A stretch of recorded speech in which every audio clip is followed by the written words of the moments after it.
Amigo, amiga, buenas noches, buenos días, buenas tardes a la hora que usted tiene la amabilidad de recibirnos a través de esta pantalla. Estamos gustosos nuevamente en una nueva edición de este su espacio Rixinacui TV Internacional.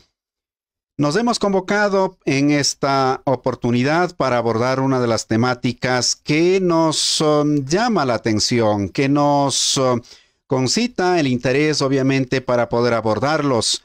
Ecuador, ¿cuál es la cruzada que necesita el país? Así lo hemos titulado, en virtud de que el mandatario de nuestro país, a su vez, también ha anunciado que inicia su cruzada. Pero ¿será esa cruzada que necesita el Ecuador? ¿Será esa cruzada que necesita las amplias mayorías? ¿O de qué cruzada estamos hablando? Estas y otras inquietudes procuraremos, obviamente, dar respuesta gracias a nuestros invitados que ya se encuentran en nuestra sala virtual.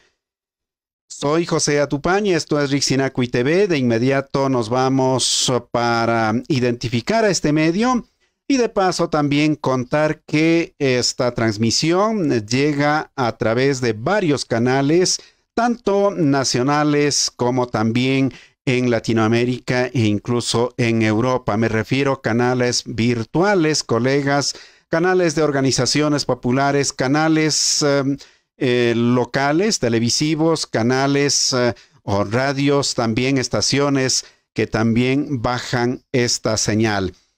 Muy amable, esto es Rixinacui TV.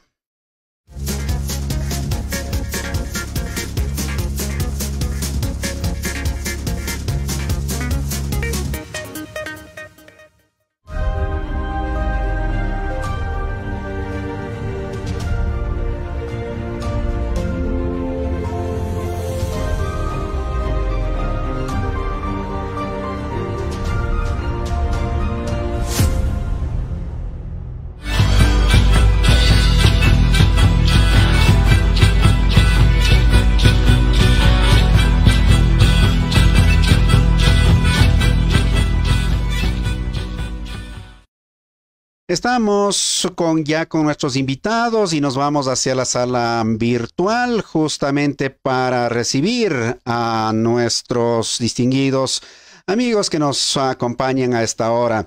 Saludamos muy cordialmente al doctor Carlos Rojas Andrade. Él es médico, un profesional con larga trayectoria, tanto en el ámbito de la salud como también en el ámbito administrativo, investigativo, vinculado a la academia y particularmente también muy cercano a las experiencias de las comunidades indígenas en el país, incluso fuera de las fronteras patrias. Doctor, en las primeras palabras, a manera de presentación, toda vez que es esta la primera oportunidad que recibimos en esta pantalla, le recibimos con el mayor afecto y le escuchamos. Bienvenido. Muy buenas noches con todos los televidentes y radioyentes. Para mí es un gusto estar aquí compartiendo esta mesa de diálogo, este encuentro de conversación franca con compañeros que están interesados en ver más allá de las apariencias. Creo que uno de los problemas graves de este tiempo es que estamos muy ligados a la noticia muy de poco espacio, de poca consistencia, y eso nos lleva muchas veces a tomar decisiones y apreciaciones equivocadas. Muchas gracias, saludo a los panelistas que están esta noche junto con nosotros. Gracias, doctor, por esas palabras y reitero la bienvenida a este espacio. Nos vamos ahora hacia la Amazonía ecuatoriana para recibir en cambio a Alba Castillo. Ella es educadora, ella es comunicadora quichua de la Amazonía. Alba, igual pues está por primera oportunidad en esta pantalla. Bienvenida, gracias por acompañarnos. Estamos justamente para escuchar, para compartir, para reflexionar, para cuestionarnos quizá desde diferentes realidades, desde diferentes territorios. Bienvenida. Marcel Merizalde, él es académico dedicado al mundo de la docencia, analista político y amigo también de esta pantalla. Gracias, profesor, bienvenido por su gentileza en esta nueva edición. Muy buenas noches, Alba, Carlos y José, qué gusto poder compartir con ustedes este espacio. Siempre interesante poder dialogar sobre temas que llaman la atención en el país, pero que también en este último tiempo nos han conmovido, ¿no? Hemos estado todos los ecuatorianos, creo que estupefactos frente al acontecer nacional. Yo ya llevo 51 años vivo en este planeta y nunca he visto tanta fuerza de no tener dolor a la población como ha sido por parte del presidente de la República, ¿no? Pocas veces, muchas oportunidades se dice que en el Ecuador tuvimos un gobierno cruel como el de Febres Cordero. Estamos viviendo algo muchísimo peor que eso. Entonces a ustedes el abrazo fuerte y por supuesto esperando que esta charla que tenemos hoy sea bastante productiva para todos los amigos, las amigas que nos escuchan alrededor del mundo. Un abrazo fuerte entonces para Alba, Carlos y José. Gracias, profesor, por esas palabras. Escuchamos nuevamente, ojalá ya se haya logrado corregir, digamos, esta pequeñita falla técnica. Alba Castillo desde la Amazonía. Es un gusto estar acá y dar nuestro criterio desde el corazón de la Amazonía. Nosotros estamos acostumbrados a un ambiente de tranquilidad, de minga, común acuerdo, y para nosotros es sorprendente que un mandatario a quien lo elegimos democráticamente en estos momentos nos llame a sacar las armas, cuando nosotros desde nuestros ancestros hemos guardado nuestras lanzas, hemos llamado a un diálogo en ceremonias ancestrales a solucionar diferentes aspectos.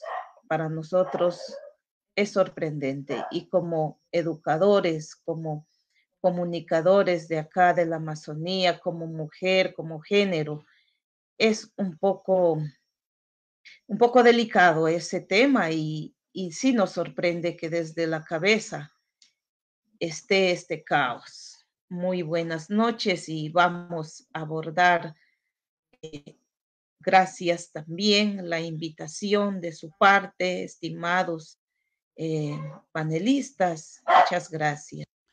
Gracias, Alba, por esas palabras, y vamos simplemente a hacer un brevísimo corte. De inmediato entonces volvemos con nuestros invitados, que ya los tenemos, y para abordar sobre esta temática para el que nos hemos convocado. Volvemos.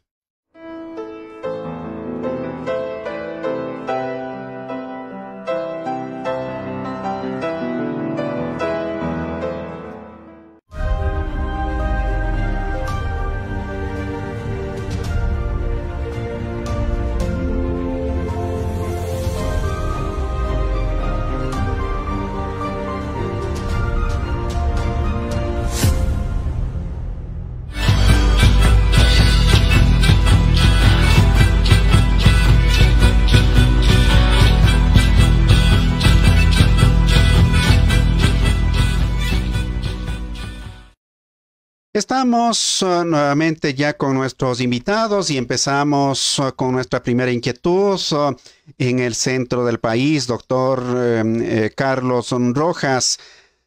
A la final, la explicación que dan determinados voceros, incluidos los voceros gubernamentales, es que estamos en una crisis de tal magnitud, estamos, bueno, pues con situaciones lamentables, pérdida de vidas, una violencia por todo lado. En fin, y a la final estamos en una situación sumamente complicada, es lo que dicen. ¿Es así? ¿A qué se debe esas digamos, estas complicaciones o lo difícil que estamos viviendo? ¿Dónde podemos hallar esos grandes males, doctor?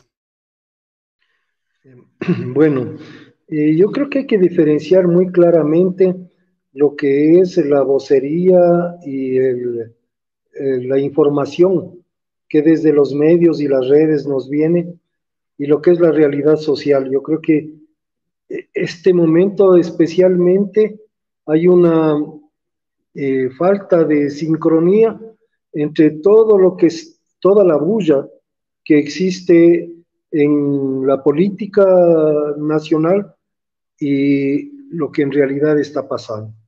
Ahí tendría yo varias consideraciones.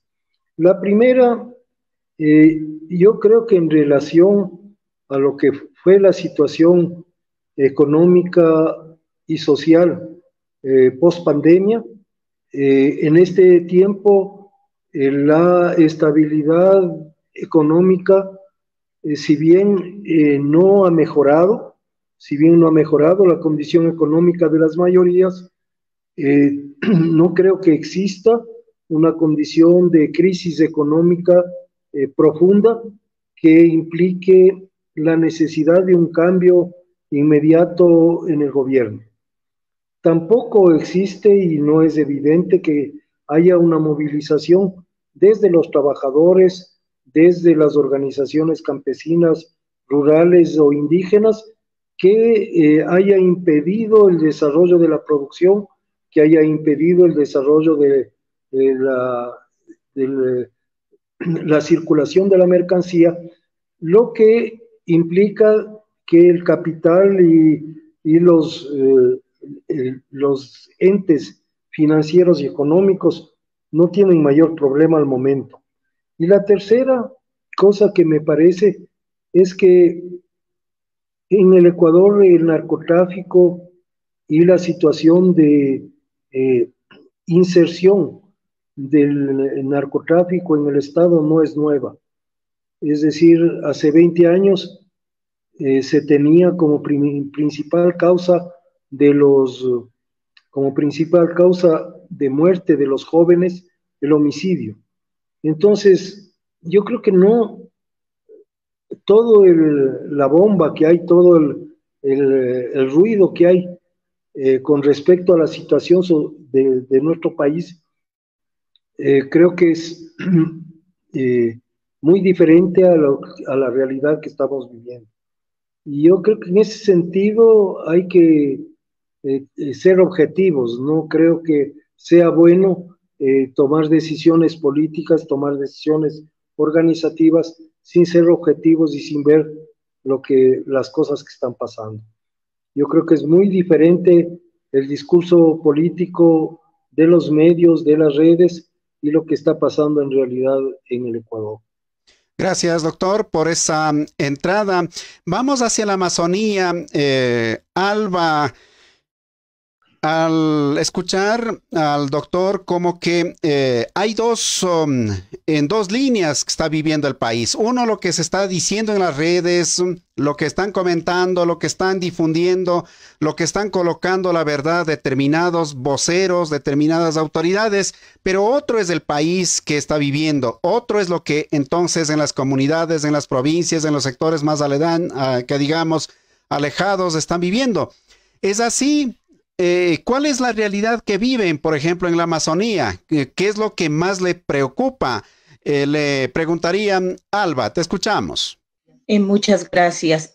Con respecto a lo que ha dicho el doctor, realmente nuestra preocupación como amazónicos es ver que no para esto de continuar en gran escala el tema de la minería, el tema de la tala de bosques a como dé lugar, de una u otra forma, y para nosotros es preocupante, es uno de los puntos que también ha agotado a las organizaciones, ver cómo nuestro hermano amazónico Mendoa cayó y nadie da respuesta.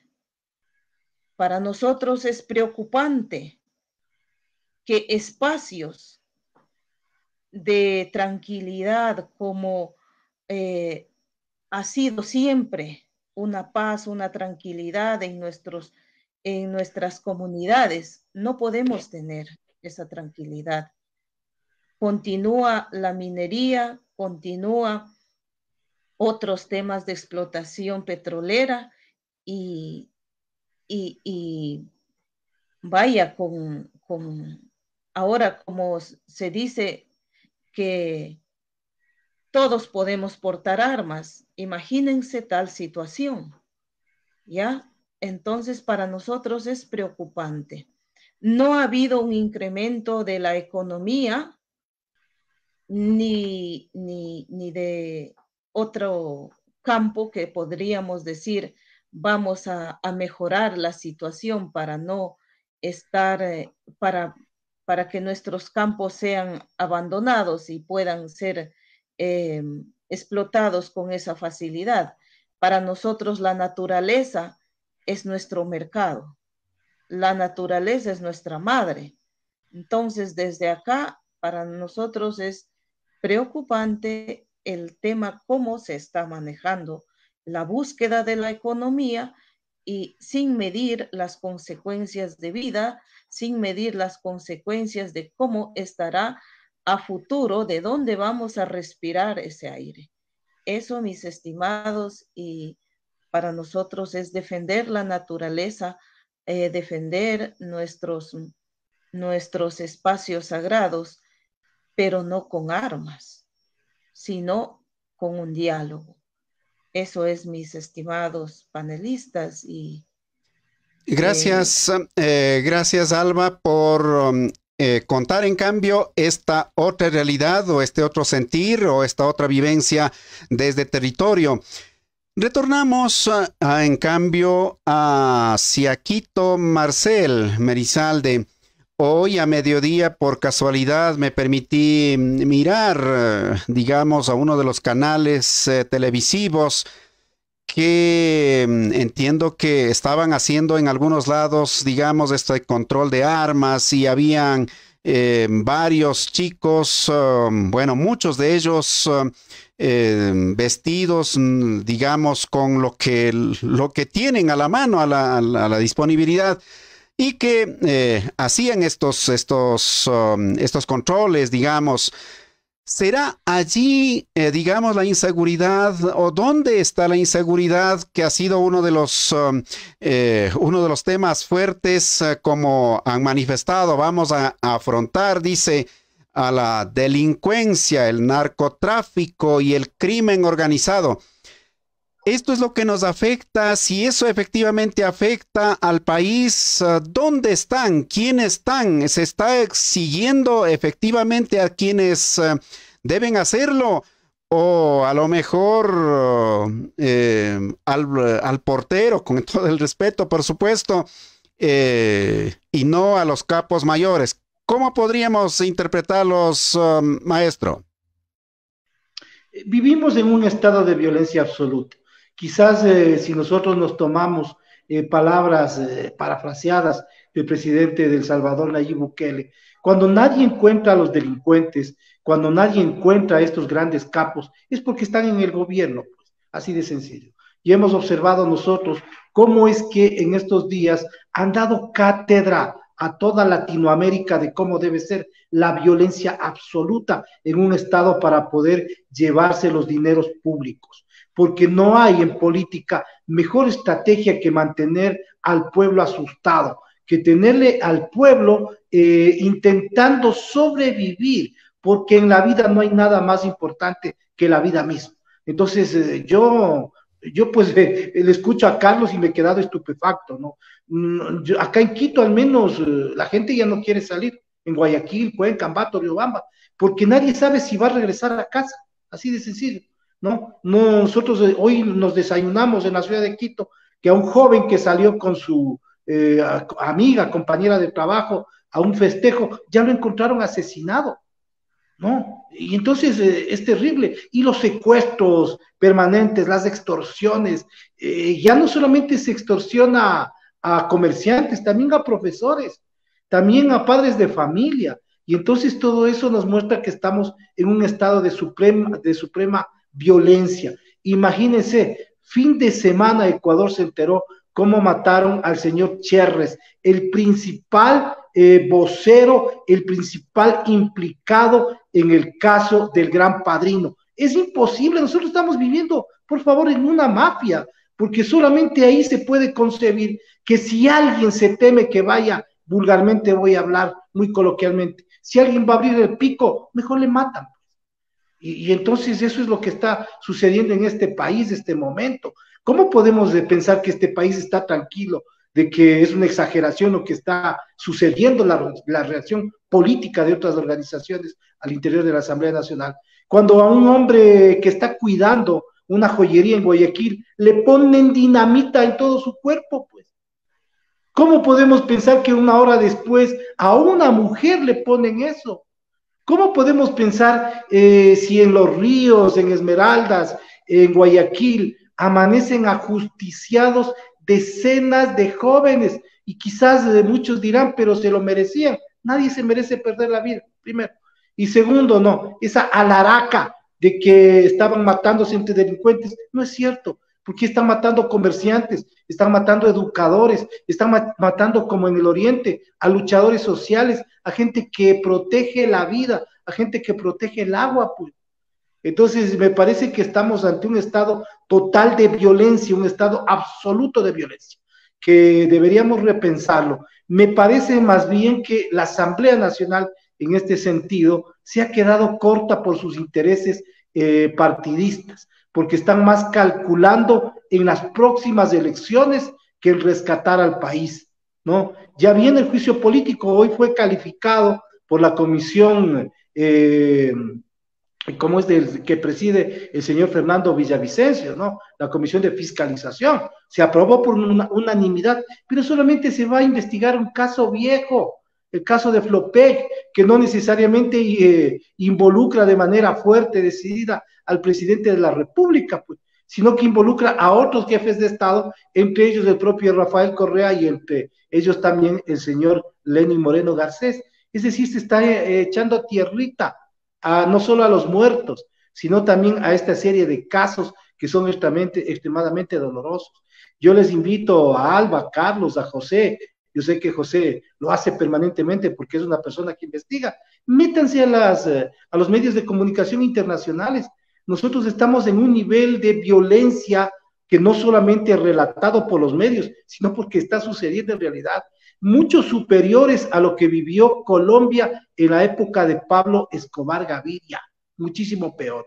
Y por supuesto que el crimen organizado ha existido desde hace mucho tiempo, ¿no? Más o menos lleva en el Ecuador 35 años formalizado. No es una cosa de la década pasada, esto se viene dando pero con más fuerza. Yo no sé por qué nadie se ha atrevido a investigar y no lo hará. ¿No? Los cerca de 2.000 y 3.000 millones de dólares que circulan sin ninguna explicación en las arcas de la banca privada. Pues. Entonces, esto es un estado fallido completamente, ¿no? Yo al menos tengo total pavor ya salir a la calle. Me parece que nos van a secuestrar, nos van a matar, nos van a echar un tiro, y esto se ha regado en todo el país. Nosotros observamos, y no necesariamente por los medios de comunicación anticipo, porque los medios de comunicación están callados. Esto se conoce ventajosamente gracias a redes sociales, en donde el ciudadano, el vecino, saca su teléfono celular y graba estas escenas violentas. Si fuera por los medios de comunicación tradicionales de este país, quien nos estaría gobernando es el Papa, pues, y eso no es así, no es ningún santo. Y entonces yo creo que no tenemos una oposición fuerte que vaya detrás de el señor que hoy ocupa malhadadamente la presidencia de la República y le haga pagar por todos sus delitos, ¿no? Porque estamos hablando con mucho detenimiento, José, y quizás va a quedar esta grabación, lo veremos con los años, está cometiendo delitos de lesa humanidad, porque no solamente tienen que ver estos con el accionar el gatillo, sino dejar que otros por él accionen este gatillo. No, y ahora por último, no pueden controlar a la delincuencia, no pueden controlar a las bandas criminales, no pueden controlar la subida de precios, no pueden dar empleo, no pueden atender los hospitales públicos, no pueden atender las escuelas y se les ocurre armar a la población. ¿No? Esta es una de las ideas más maquiavélicas que ha ocurrido a lo largo de la historia, no solamente ecuatoriana, sino mundial. Porque conoce el presidente de la República, conocen sus asesores, que la nuestra es una población que está en crisis, ¿no? Y crisis significa ruptura, significa nervios, significa violencia. Entonces yo me imagino este momento, ¿no? A la gente resolviendo con un tiro en la cabeza cualquier tipo de roce en un centro comercial, con el auto. Entonces estamos en momentos extremadamente peligrosos. Yo creo que cada uno de nosotros debería tener harto cuidado y más bien enrostrarles a nuestros dirigentes, a todos absolutamente, ¿no? Centrales sindicales, dirigencia indígena, dirigentes gremiales, intelectuales, académicos del Ecuador y partidos políticos, por supuesto, que no han logrado articular una propuesta que logre, que permita el relevo del poder en el Ecuador, porque este estado de violencia absoluta no puede continuar. No creo que lleguemos todos al menos hacia el año 2025 para el cambio de presidente de la República. Gracias a Marcel Merizalde por esa otra panorámica.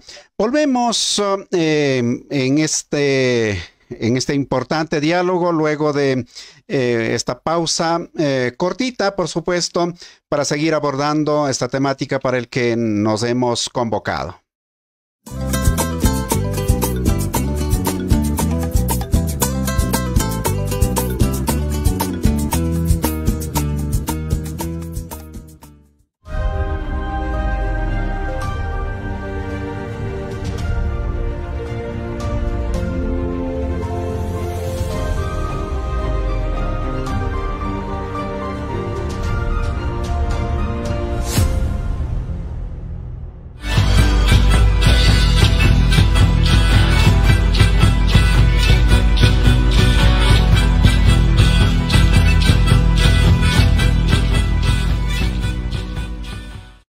Escuchando ya las intervenciones en esta primera ronda, hay algunas inquietudes. Y vuelve la pregunta, por supuesto, ¿cuál es la cruzada que necesita el país?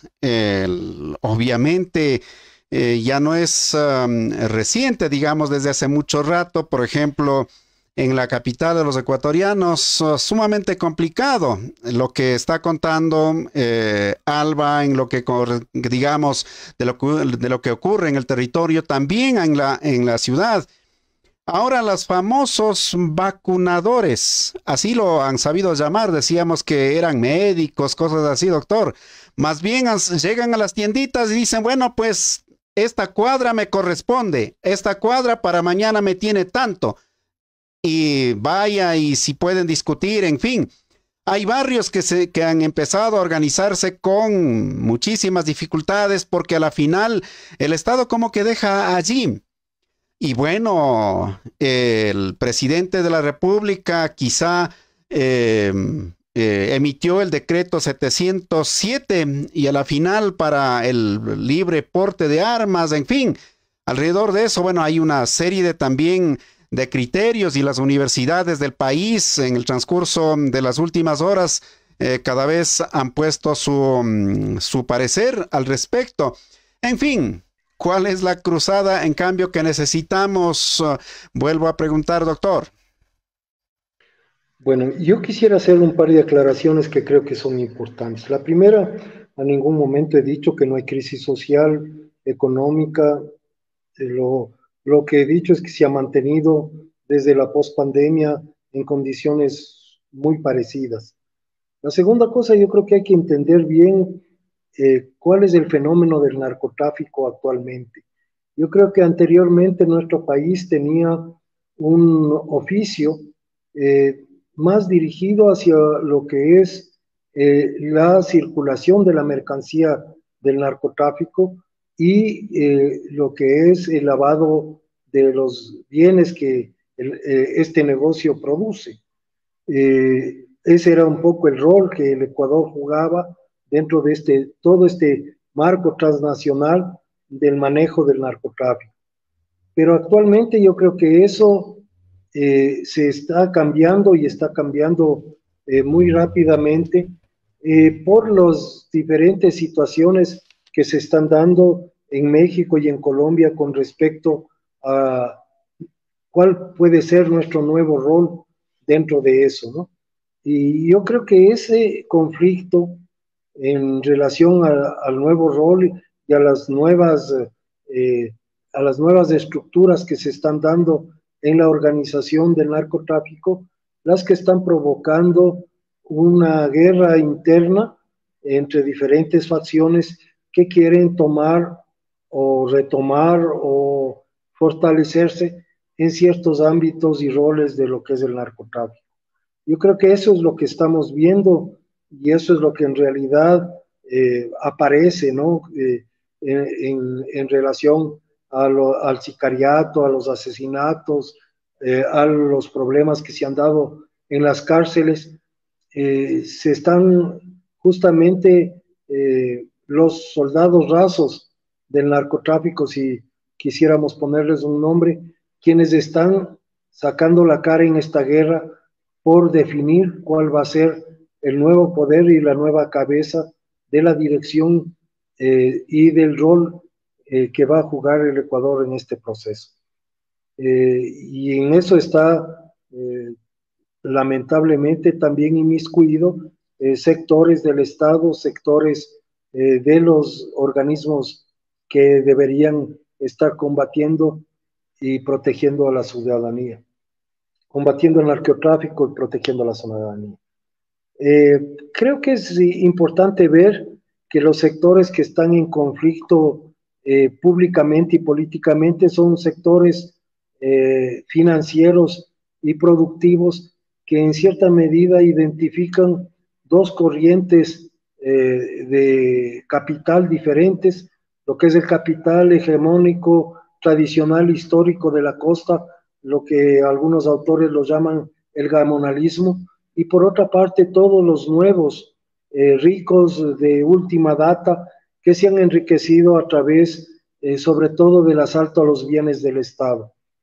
Esos dos grupos, pienso que este momento están en conflicto, todavía no definen sus territorios y sus ámbitos de acción, y eso es y ese es un poco el conflicto político que se vive a nivel de sus representantes, que son los políticos que están en el Congreso o que están dentro del gobierno en este momento. ¿Cuál sería la cruzada? Yo creo que la cruzada más importante es que hay un actor que está absolutamente fuera de contexto este momento y que es la organización popular. Este momento no hay una voz organizada, estructurada desde los sindicatos, desde los trabajadores del campo y de la ciudad, que pueda dar una orientación al conjunto de la población. Y eso hace que muchos dirigentes, como el dirigente que fue asesinado en el Oriente, estén indefensos. A mí me preocupa muchísimo que justamente todo este conflicto sea el justificativo para poder atacar a quienes este momento son una piedra en el zapato del desarrollo del enriquecimiento agresivo de los capitales transnacionales, que es la lucha antiminera. Yo creo que en ese sentido los compañeros y compañeras que están dentro de la lucha antiminera están corriendo este momento un riesgo muy grande porque no están cubiertos, no están protegidos, no están eh, abrigados por una organización fuerte, una organización que le permita tener una estructura de seguridad propia y que le permita proteger a sus dirigentes como debería ser. Pienso que las otras cruzadas importantes que la población debe desarrollar es empezar a intervenir tanto en el área de salud como en la educación, cosa que no estamos haciendo desde las estructuras de la sociedad.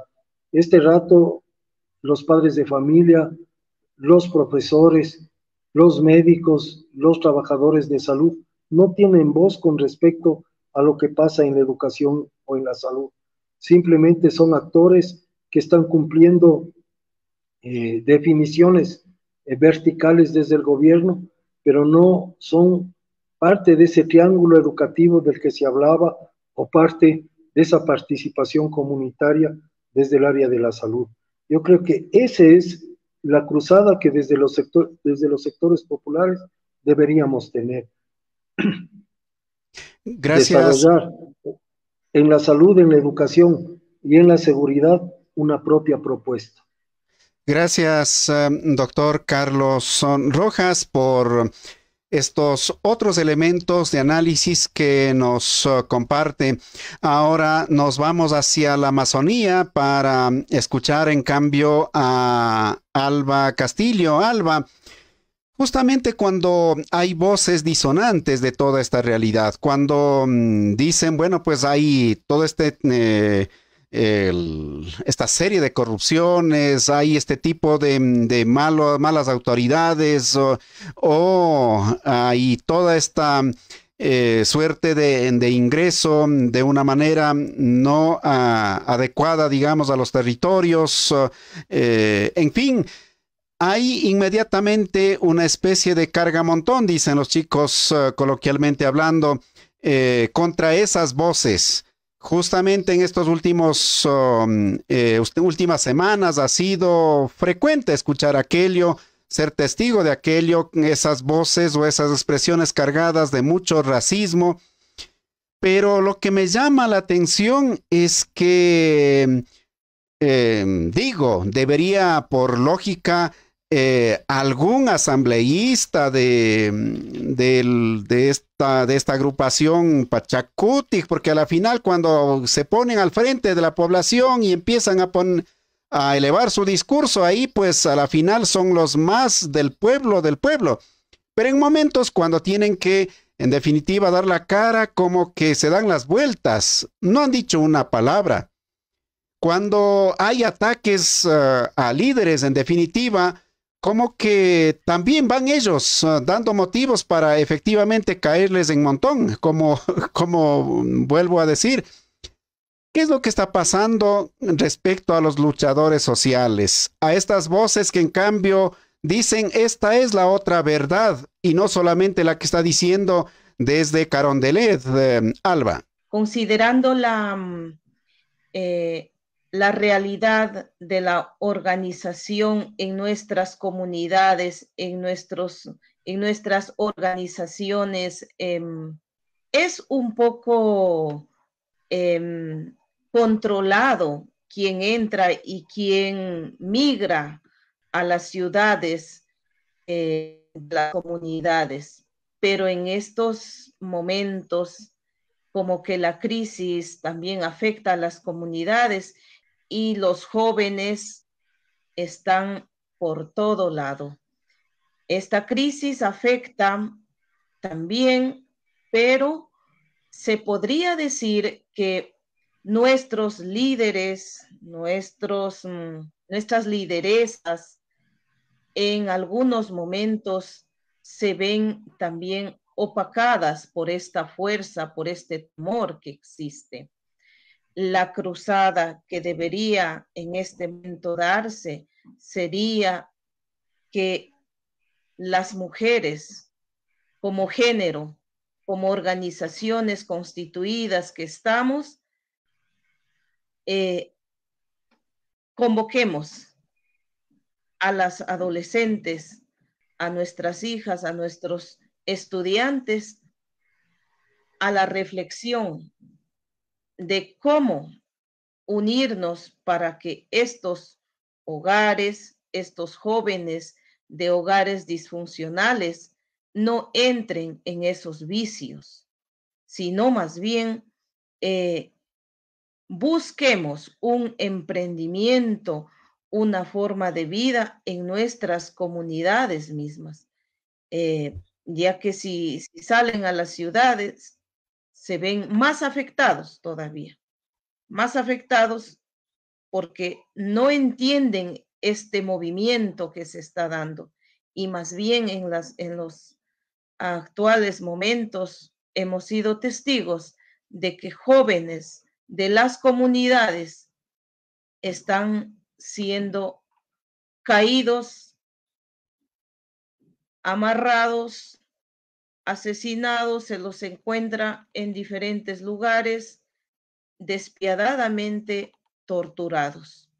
Y como es el caso de otros jóvenes que se los veía sanos, se los veía en buenos caminos, pero de la noche a la mañana no sabemos qué ha pasado y sí nos da mucha pena de que uno de ellos pueda ser nuestras hijas, nuestros hijos, que porque levantan la voz, porque están acá, porque están allá, apoyando a determinado partido político.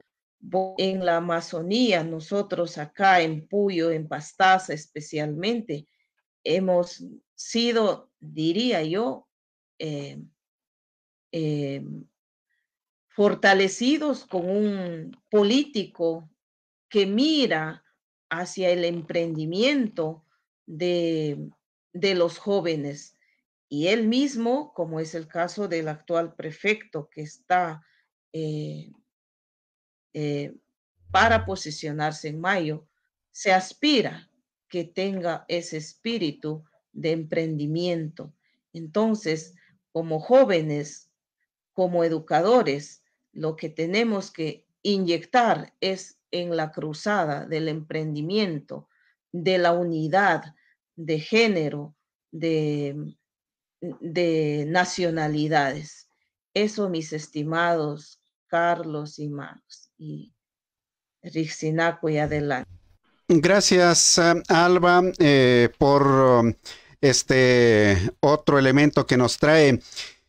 Justamente en estos últimos días habíamos publicado desde Rixinacui que en materia de educación, por ejemplo, gracias a uno de los estudios que compartió, por supuesto, a quien de paso tendremos el día miércoles entrevistándoles aquí en este espacio, en esta obra denominada Los indígenas del Ecuador, perfil educativo y social. En esto, uno de los datos que la población ecuatoriana comprendida entre 18 a 24 años tiene el nivel de estudios universitarios el 20.30%, ese es el total. Pero si en ese mismo sentido, en cambio, vemos qué es lo que pasa en cuanto a los pueblos indígenas, tan solo el 8%. Esa es digamos, el nivel de estudios, o este es el porcentaje que tiene el nivel de estudios superiores. Dicho esto, profesor Merizalde, la inquietud es ¿hasta dónde, dando las vueltitas a nivel de las comunidades, a nivel de las parroquias, a nivel de los cantones, obviamente es posible una salida? Muchos eso hemos hecho, pero lamentablemente esto no ha sido factible. Algunos con determinada suerte, si cabe el término, hemos llegado a otras instancias y seguimos luchando por la vida, podríamos decir. ¿Hasta cuándo esto puede continuar? ¿Qué se viene más adelante? A la final, con todo este ambiente, digamos, de incertidumbre, de miedo, como manifestaba usted, ¿a dónde nos están empujando? ¿Cuál es el escenario que se visualiza, tal vez un poco sin ser adivinos, pero con lo que vamos viviendo, van haciendo, van mostrando? ¿Para dónde nos están empujando, maestro? Definitivamente lo que las clases políticas de este momento hacen, empujan, es a convertir al ciudadano en cliente, y en un cliente permanentemente insatisfecho, pero que no puede reaccionar. Es como la banca privada, ¿no? No interesa que usted le reclame que le ha cobrado 20, 30, $50. Además, no les interesa. Simplemente le dice, denos su número telefónico, sus nombres, apellidos y ya le contestamos. Así está funcionando. El gobierno lo está haciendo, ¿no? Vivimos una agudización de los procesos neoliberales en el país. Y esto, por supuesto, como un tema que yo ya no me atrevo realmente a tocar por lo delicado, por lo peligroso, tanto para los comunicadores sociales o para el caso mío, los consultores políticos, el tema del narcotráfico, que es un tema que no lo voy a tocar realmente, ¿no? Me parece que el país ya tiene demasiadas víctimas en este sentido. Pero decía, tenemos un proceso de agudización de todas las políticas neoliberales. Nos están llevando a convertirnos solamente en clientes. ¿Y qué es lo que viene, no? ¿Qué es lo que se debe hacer? Hablaban de esta cruzada. Yo creo que la cruzada nacional es por jubilar, por desterrar a las clases políticas que este momento están gobernando el Ecuador. En cada uno de los escenarios hay gente brillante, jóvenes, adultos, que están preparados, están listos para una toma del poder mucho más dinámica, creativa, mucho más racional, pero también emocional. Me parece que eso debería el Ecuador apostar. Por ejemplo, ¿no? Dirigentes sindicales que están 40 años, 45, 50 años, por favor, y que no han hecho realmente nada positivo por los trabajadores nuevos o por los trabajadores antiguos, deben irse a sus casas, así de sencillo. Igual dirigentes indígenas que no han aportado a la construcción de un nuevo tipo de Ecuador, de un país que esté fundamentado en el respeto a la diversidad cultural, que no apoyen a sus pueblos, deben jubilarse, deben irse, quizás hasta terminar encarcelados. En estos días o en este tiempo hemos visto de manera tan grosera como una asambleísta llamaba, ¿no? A que si van a robar, lo roben bien, bien robado, carajo.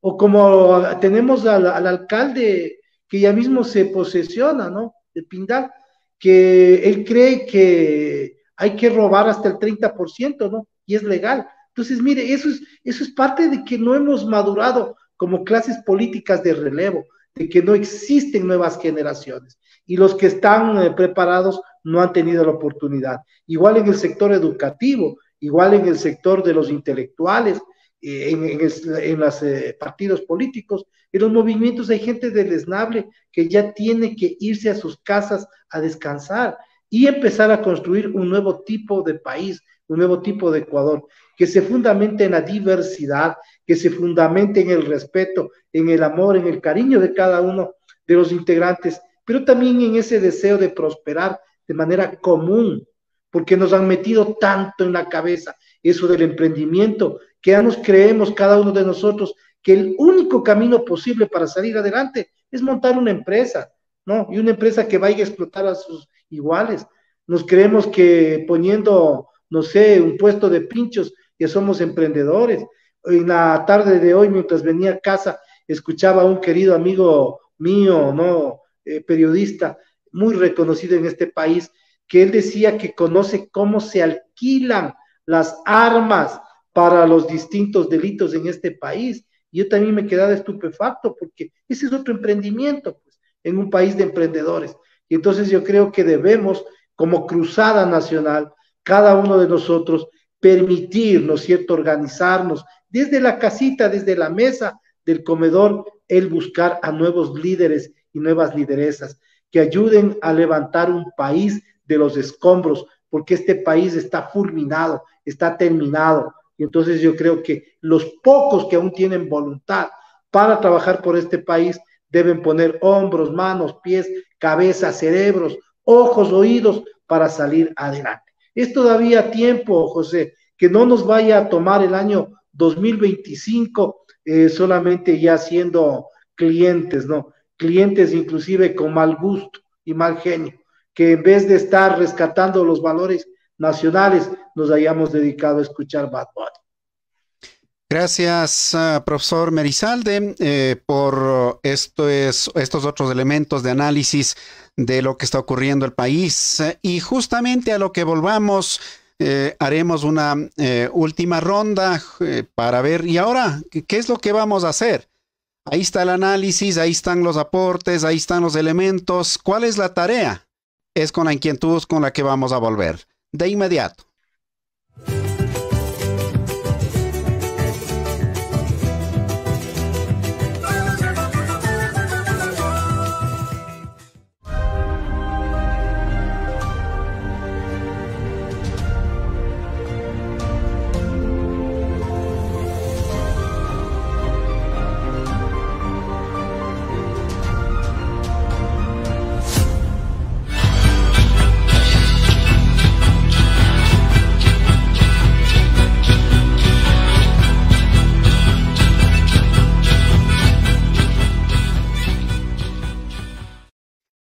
Estamos abordando este tema para el que nos hemos convocado. ¿Cuál es la cruzada que necesita el país? Hemos escuchado a nuestros gentiles invitados en esta oportunidad, obviamente brillantes en su análisis. Doctor Carlos Rojas, usted tiene recuerdos gratos desde su juventud y en toda su trayectoria de vida. ¿Cómo quiere dejar a sus nietos, por supuesto, a sus bisnietos, el país? En la forma como estamos en este momento, ¿hay alguna garantía? ¿O por dónde empezamos, doctor? Desde los espacios, desde cada uno, en los diferentes niveles de la vida social, doctor. A ver, creo que toda la campaña que estamos viviendo está buscando que las personas nos volvamos cada vez más individualistas, que tengamos el terror de salir a la calle y de ver a nuestros hermanos de clase, a los trabajadores del campo de la ciudad, y quedarnos en nuestra casa, en nuestro metro cuadrado, tratando de sobrevivir. Yo creo que ese es el mensaje que nos llega durante todo el tiempo y a través de toda la información increíble que nos da la posibilidad del Internet y el ciberespacio. Pero este miedo individualizado no construye, no hace país. Yo creo que rompe los lazos comunitarios, rompe las organizaciones y los colectivos y hace que las personas se centren solamente en su círculo más estrecho familiar. Yo creo que lo que nos toca, que es un trabajo que se lo debe seguir manteniendo y haciendo, yo creo que es un trabajo de base. Yo creo que mucha gente le gusta criticar y le gusta decir lo que los otros no hacen. Yo creo que una verdadera acción de construcción es en los mismos sitios donde se requiere, donde se necesita, en las organizaciones campesinas, indígenas de base, que son las que requieren tener un punto de vista que vaya más allá de las noticias falsas, que vaya más allá de los escándalos palaciegos, que vaya más allá de lo que pueden decir un dirigente político u otro, que pueden los compadres estar resentidos y no coincidir en sus intereses. Yo creo que se requiere estudio, se requiere nuevamente que la organización sea un espacio que además de dar ayuda mutua, dé formación política y que esa formación política sea una formación profunda que vaya más allá de lo aparente. Yo creo que estamos viviendo un momento de conflicto político aparente que no creo que sea la realidad del capital. El capital se sigue enriqueciendo, el capital se sigue tomando la riqueza nacional. A ellos no les perjudica todo lo que está pasando. Es más, yo creo que lo que está pasando ayuda a un mejores condiciones para poder hacer el asalto que están haciendo a los bienes de todos los ecuatorianos. Por lo tanto, la vacuna, no la que piden los sicarios ni los narcotraficantes, sino la vacuna desde los sectores populares, es el control de la periferia, es el control de nuestros espacios, es el fortalecimiento de nuestras organizaciones gremiales, campesinas, indígenas, es la formación de los jóvenes, porque no solamente es cuestión de llamarles a la movilización. Yo creo que hay que, para que esa movilización tenga un valor superlativo, debe haber una conciencia social profunda que les llame y les invite a transformar el país. Gracias, doctor Rojas, por ese mensaje final. Vamos en igual término hacia la Amazonía. Alba Castillo. En definitiva, usted con los años bien vividos que está, con seguridad tendrá, sin embargo, alguna añoranza de lo que en su niñez, en su juventud, etcétera. ¿Cómo mira y cómo quisiera que quede pues este espacio tan amado de territorio que compartan los pueblos en definitiva, pero tal como están las condiciones, hay la posibilidad de que efectivamente se garantice aquella tranquilidad en el futuro? ¿Con qué mensaje salimos, Alba? Efectivamente, en las peores crisis siempre hay la iniciativa. Surge algo, cómo superar.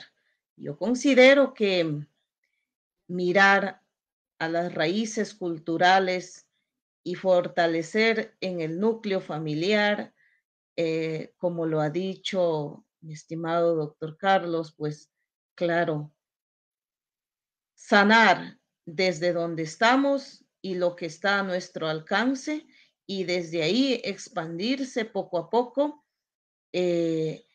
como lo hemos hecho muchas de las veces en nuestras unidades educativas por donde hemos trayectado, pues claro, se ha hecho estas ceremonias culturales como es la ceremonia de la toma de la guayusa, donde allí se castiga, como se diría, ¿no? Se aconseja a quien ha cometido un error. Y así, poco a poco, el colectivo aporta con sus vivencias cómo logró superar. Similar caso toma el doctor Adalberto Barreto, autor de la terapia comunitaria integrativa, que lo hace con esto de ir colectivamente avanzando para que cada uno cree conciencia propia y no empeore la situación, sino el autocuidado y para así cuidar a los demás. Como educadores, como comunicadores, creo que tenemos que llegar con el positivismo y considerar también que está en nuestras manos lo que yo puedo hacer, hacerlo bien y contagiar de ese positivismo a los demás.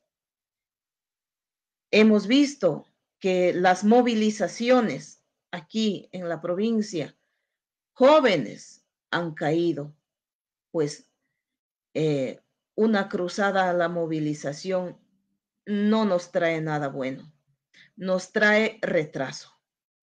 Aprendamos de otros países que cuando quieren llamar la atención, trabajan el doble, hacen de leer el doble, hacen de educar el doble. En las fábricas trabajan el doble, no paran. Entonces, quizás nosotros tenemos que educar con el ejemplo. Si nosotros como educadores damos una parte y lo hacemos mejor, creo que generamos un hoy mejor y un futuro próspero.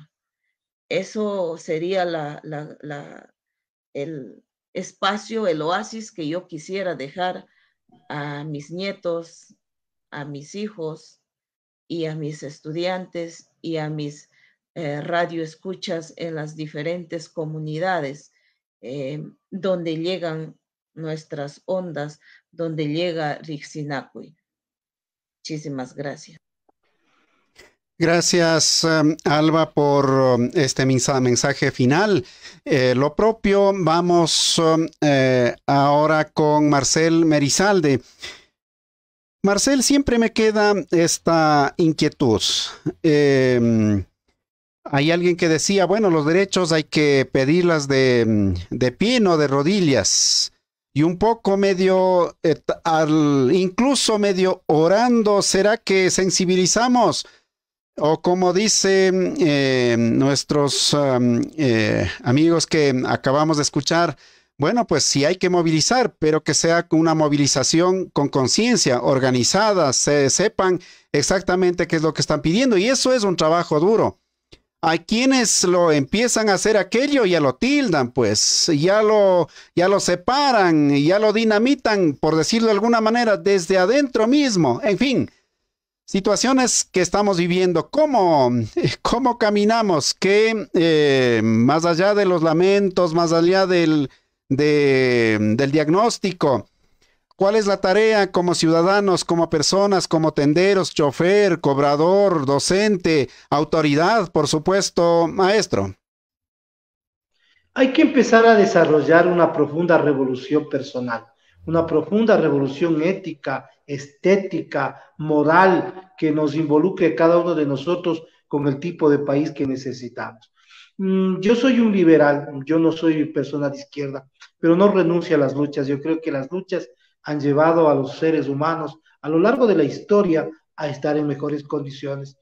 Solamente si nosotros miramos un mes atrás, la lucha que desarrollaron en Francia, ¿no? La cuna de la libertad, dice, ¿no? La cuna del pensamiento. No lo hicieron pegándose besitos, abrazos, ni trabajando el doble. Lo que hicieron es reclamar sus derechos a la seguridad social y por supuesto, en las calles y con sangre.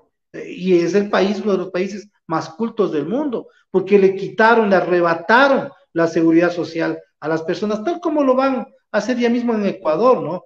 Tener al menos 70 años para jubilarse y 35 años de aporte, lo cual es inhumano, cruel y por supuesto revela, deja ver un sistema de pirámide, es decir, un sistema mafioso en cuanto a la recaudación de nuestros impuestos al seguro social obligatorio, ¿no?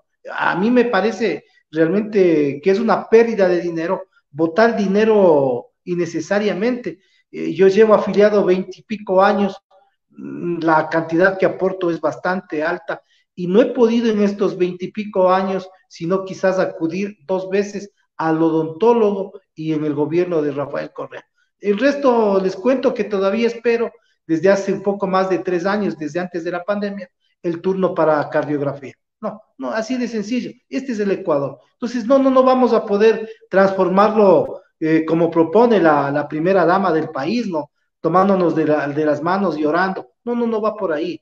El tema es empezar a levantar pensamiento crítico, pensamiento afectivo, pensamiento que revolucione nuestras conciencias. Y no estoy hablando de revolución en el término de tomar armas, que por ahí no va. En las sociedades contemporáneas, las personas que levantan armas, que hacen movilizaciones, no son las peligrosas, porque el sistema ya los ha entendido y para ellos venden libros y en YouTube existe hasta el manual de cómo ser un buen guerrillero, ¿no? Lo que realmente significa revolucionario en una sociedad es pensar y realmente el ser humano no está capacitado para pensar. Siempre se nos hace mucho más agradable el reproducir el pensamiento ajeno, el sumarnos a ideas de terceros, el sumarnos a propuestas gubernamentales o a propuestas de organismos internacionales que financian, por ejemplo, la lucha de géneros en el Ecuador. Eso es re fascinante, ¿no? Algún momento José debería hacer un programa en este sentido, de analizar quiénes financian la lucha de género. Es fascinante, yo les doy un dato bien simpaticísimo. Año 99, Banco Mundial introduce con fondos la discusión y la preparación en teoría de género. Entonces, estamos a veces desfasados, ¿no? Abandonamos realmente luchas que deberíamos enfrentarnos, y no estoy hablando como dirigentes sociales o como líderes o luchadores sociales, para nada. Abandonamos la lucha desde nuestros hogares, que es la verdadera lucha, en donde deberíamos dar el ejemplo a nuestros hijos de cómo transformar la realidad, pero pensando, llevando propuestas, transformando realmente ese entorno que resulta tan doloroso. Eso, José, y pues agradecerte siempre infinitamente y por haber compartido igualmente con este grupo de personas maravillosos, esplendorosos, ¿no? De un nivel de profundidad único. Entonces, agradecerle a Alba y a Carlos también, enviarles un abrazo fuerte, fraterno. No estoy en la ciudad de Quito, yo vivo en realidad en la capital mundial del hornado y la tortillita, en Sangolquí. Entonces, desde acá les mando un abrazo fuerte a ustedes y la mejor noche, y ojalá podamos revolucionar nuestras vidas. Gracias, Marcel Merizalde, profesor, por su gentileza. Gracias, Alba Castillo, educadora, comunicadora, por compartir esta charla. Gracias sobremanera, doctor Carlos Rojas, por su gentileza de aceptar este diálogo. Lo que nos corresponde, en alguna medida hemos puesto un granito de arena. En cambio, a usted, amigo y amiga que está al otro lado de la pantalla, le corresponde tal vez comentar, tal vez criticar, tal vez preguntar, interrogar, tal vez compartir, en fin. Allí va si cabe, digamos, el pequeñito aporte a la reflexión para entender el momento que estamos viviendo como país. Mil gracias. Nos vemos en una próxima oportunidad. Bueno.